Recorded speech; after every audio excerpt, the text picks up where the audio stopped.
I've invited Giscard Dupont-d'Ivry to join us as a French delegate. Dupont-d'Ivry? He'll never come. Well, I'm glad to say that I've just had word of his acceptance. Nice. But Dupont is fanatically anti-German. I remember a speech he gave in Geneva in '33 that made me ashamed to be seen as an ally of the French. I mean to say, it's not the English way of carrying on. No, it is not. And it is precisely the purpose of our conference to discuss these matters informally, far away from the to-do of a large international conference, here in the friendly and relaxed atmosphere of one's home. We may have a chance to bring round others like the French to our point of view. And that of the Germans. And that of the Germans. I'm sorry, sir. I'm so sorry to interrupt, but I just don't see how we can associate ourselves now with the Germans, you know, with the Nazi Party. They have actually torn up and trampled on every single treaty and seem to be a worse threat than ever to the whole of Europe, not to mention their brutal dictatorship at home. My dear boy, when I was in Berlin, I saw at last a happy German people with jobs and bread, and pride in their country, and love of their leader. And what about the Jews?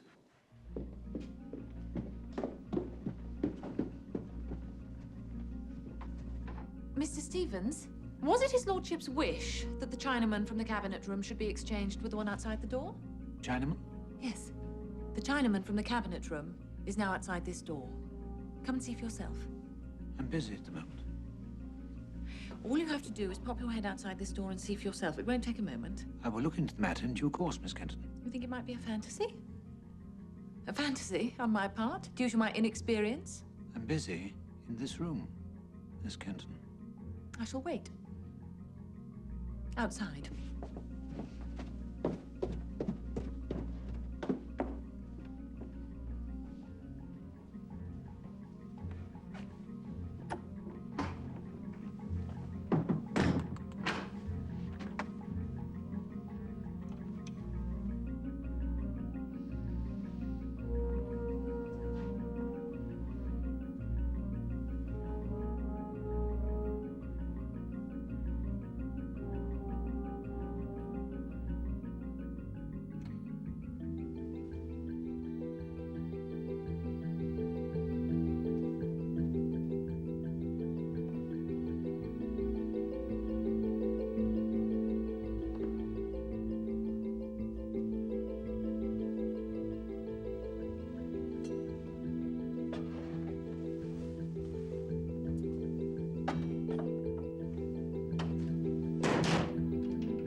Look at it.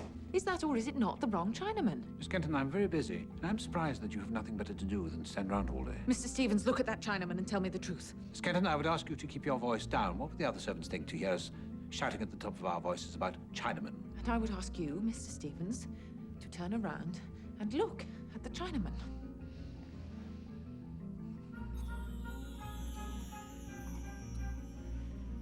It is a small mistake, trivial mistake. Your father is entrusted with more than a man of his age can cope with. I'm concerned for him. Please let me pass. Mr. Stevens, it was your father who left the dustpan in the middle of the floor. It is he who is leaving polish on the cutlery. It is he who has confused the Chinaman. You must recognize this before he commits a major error. I'm afraid you can't talk to me like this, Miss Kenton. I'm afraid I must, Mr. Stevens. I'm giving you serious advice. Your father should be relieved of a number of his duties for his own good. Whatever your father once was, he no longer has the same ability or strength. I thank you for your advice, Miss Kenton. Now, perhaps you will allow me to go about my business. Oh, I never meant to keep you from your business, Mr. Stevens. Thank you.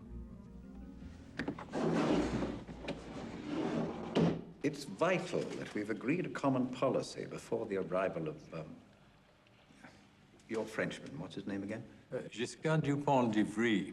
We are also expecting the American delegate, Congressman Lewis, to arrive on the same day. Who is he, this American? Well, he's rather an unknown quantity. He's a young congressman from Pennsylvania. Sits on some sort of powerful foreign affairs committee. Is, I believe, heir to one of those American fortunes. Meat packing? Trolley cars? Or dry goods? What are dry goods? Evidently something that Americans make a lot of money in. No, I think Mr. Lewis's fortune comes from cosmetics, actually.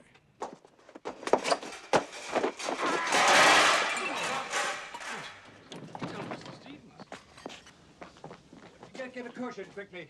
A blanket. Here you are. Yeah. Where's Sheila? There. Oh, my Lord. I'm sorry. I'm sorry. Thank you, sir. I'm sorry. What happened? He tripped over with the tray. Yes, I saw it, sir, from the window. I'm terribly sorry. This has never happened before, sir. May I telephone the doctor? Yes, dear, yes. Sir.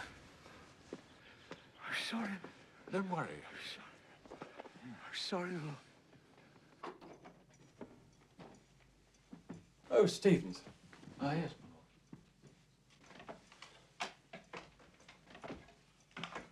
lord. Your father feeling better? Yes, he's made a full recovery, I'm happy to say, sir. Good. But none of us wish to see anything of that sort ever happen again, do we? I mean, your father collapsing and all that. Indeed not, my lord. And it could happen anywhere, at any time.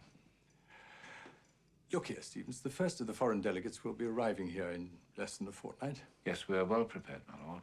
Well, I'm sure you are. And what happens within this house during the conference could have considerable repercussions on the whole course that Europe is taking.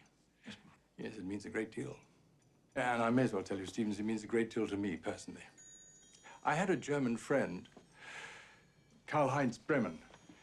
We fought on opposite sides in the war. We always said when this wretched business is over, we'll sit down and have a drink together, like gentlemen. The Versailles Treaty made a liar of me. Yes, a liar, Stevens. Because the terms that we, the victor, imposed were so harsh that Germany was simply finished. Well, one doesn't do that to a defeated foe. No, once you've got your man on the canvas, that ought to be the end of it. My friend Bremen was ruined by inflation. Couldn't get a job in post-war Germany. Killed himself. Shot himself in a railway carriage between Hamburg and Berlin.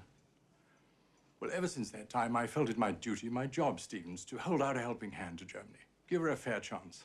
So you see, Stevens, this conference is crucial, and we really can't run the risk of any accidents. Look here, there's no question of your father leaving us. He was simply being asked to reconsider his duties. Of course, my lord. I understand fully. Good. Well, I'll leave you to think about it then, Stevens.